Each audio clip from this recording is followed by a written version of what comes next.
Loop chokes. Loop chokes are really cool, and you'll go through some growing pains doing them. Your wrist will be sore. You have to remember that when I grab loop chokes, my marker for like the correct depth is my trigger finger on their collarbone.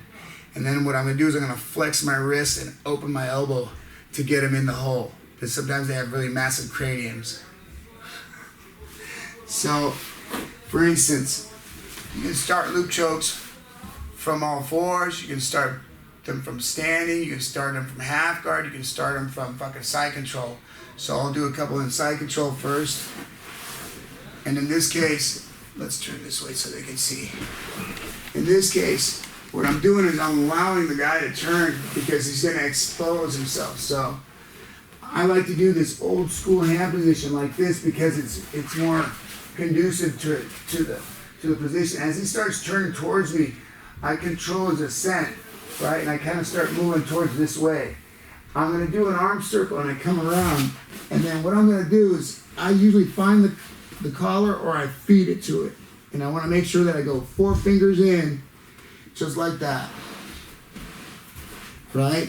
At this point, I take the underhook and I pop out and then I shut the hole with my hip. And I'm going to put my hand on the floor and my head and I'm going to look to the left and then I start the lawnmower. I'm looking left so I can put all the muscle groups into the pull. If I look here and pull, it's not as good as if I look over here and I pull. It'll make my whole body twist into a stronger choke. So as he starts turning, I control his ascent.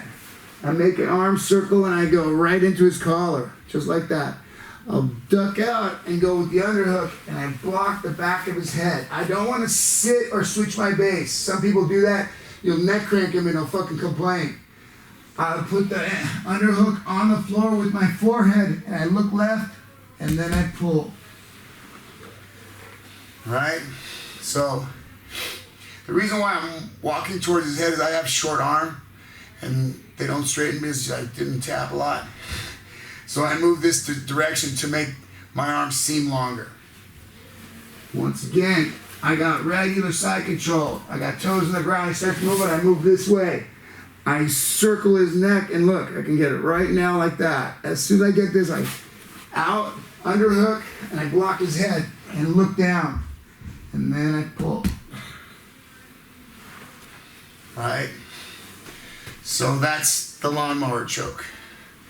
The next one, I do a different underhook, and it, same thing. When you put the pin in, that's the only way they can rotate, right? If they rotate the wrong way, they'll strangle themselves. If you do not put the pin in and the guy spins, you know you did something wrong because he'll unwind the choke, right?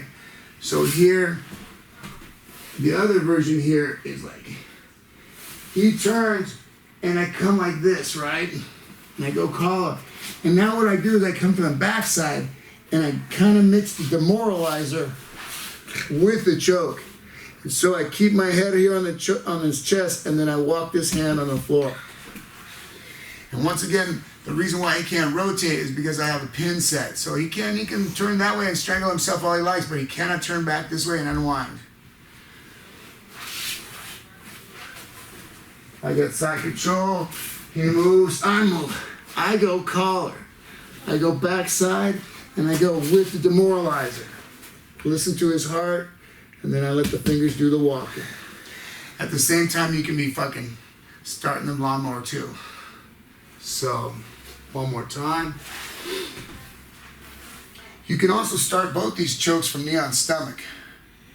So, you've got knee on stomach, and you'd be like this. And once again, like I said, look, see my trigger finger is on his collarbone. So, as he starts to turn, I flare my elbow and I feed him in there.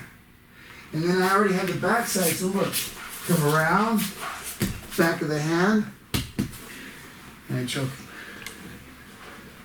You know, so look, the first hand, look, first finger, your trigger finger right there.